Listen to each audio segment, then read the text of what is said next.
Assalamualaikum warahmatullahi wabarakatuh. Nama saya Ovida Mayanti, saya mahasiswi Universitas Pamulang semester 7. Saya ingin mempresentasikan tentang proses kewirausahaan. Yang pertama, pengertian proses kewirausahaan. Proses untuk mengembangkan sebuah usaha baru, mungkin dalam bentuk membawa produk baru ke pasar yang ada, membawa produk yang ada ke pasar baru, dan pembentukan organisasi baru. Lalu yang kedua, kewirausahaan. Ilmu kewirausahaan adalah suatu disiplin ilmu yang mempelajari tentang kemampuan, ability, dan perilaku seseorang dalam menghadapi tantangan hidup untuk memperoleh peluang dengan berbagai risiko yang mungkin dihadapinya. Dalam konteks bisnis, menurut Zimmer dalam Suryana, kewirausahaan adalah hasil dari suatu disiplin, proses sistematis, penerapan kreativitas, dan keinovasian dalam memenuhi kebutuhan dan peluang di pasar. Selanjutnya, tahap menjadi wirausaha. Yang pertama, tahap perkenalan kewirausahaan. Yang kedua, tahap ketertarikan terhadap kewirausahaan. Yang ketiga, tahap proses gejolak spiritual dan emosi. Yang keempat, tahap mengambil keputusan untuk memilih karir sebagai wirausaha. Yang kelima, tahap mempersiapkan diri menjadi seorang wirausaha. Yang keenam, tahap mempersiapkan kerangka bisnis. Dan yang terakhir, memulai, menjalankan, mengelola, dan mengembangkan bisnis. Selanjutnya, profesi wirausaha. Kelebihannya yaitu menjadi pemimpin, tanggung jawab besar, dapat mewujudkan ide-ide kreatif, memiliki kemampuan dan keterampilan bisnis, peluang mendapatkan keuntungan besar.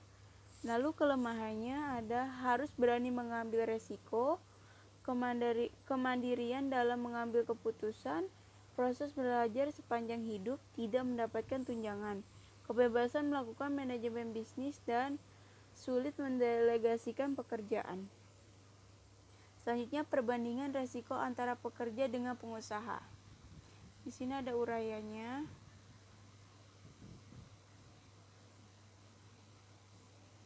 Uraiannya minimal. Jika minimal, pekerja bisa diberikan peringatan, lalu kalau pengusaha bisa rugi kecil atau untung. Sedangkan kalau uraiannya sedang, pekerja bisa di PHK, sedangkan pengusaha bisa rugi besar. Jika maksimal, pekerja tidak atau belum dapat kerja lagi, lalu pengusaha bisa bangkrut. Atau sebelum bangkrut, wirausaha bisa memilih alternatif lain agar tidak terlalu banyak kerugian yang dialami. Selanjutnya, perbandingan manfaat antara pekerja dengan pengusaha.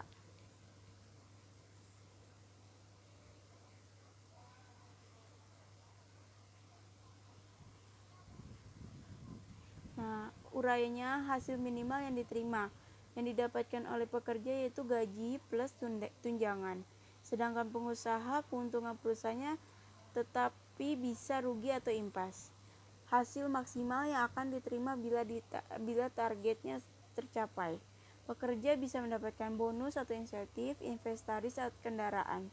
Sedangkan pengusaha bisa mendapatkan laba dari total omset, investasi aktiva tetap atau milik sendiri. Selanjutnya, pendapatan dari usaha dalam waktu tertentu.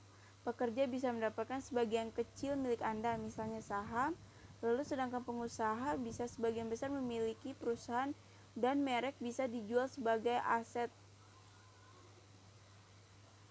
Lalu selanjutnya, kemampuan umum wirausaha.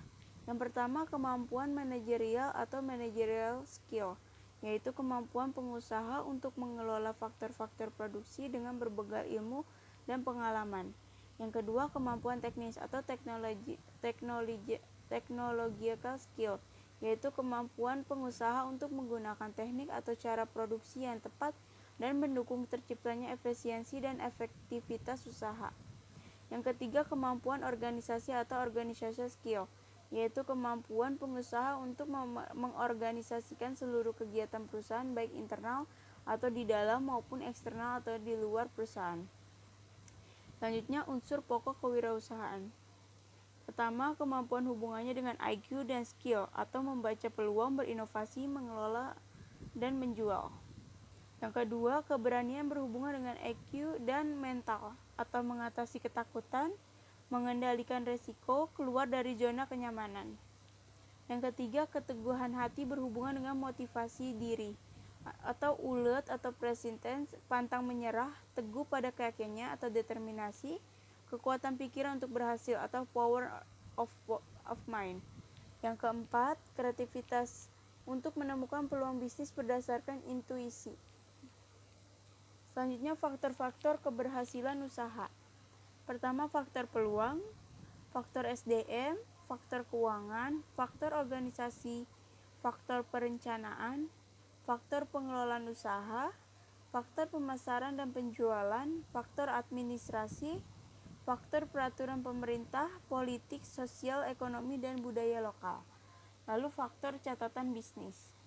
Faktor-faktor kegagalan usaha seperti tidak atau jarang membuat perencanaan usaha secara tertulis, bisnis tidak sesuai dengan kepribadian, lokasi bisnis yang tidak strategis, bisnis yang tidak mempunyai tenaga ahli dan keunggulan kompetitif, tidak berorientasi ke depan, tidak melakukan riset atau analisa pasar, mengabaikan masalah legalitas atau perizinan, tidak kreatif dan inovatif.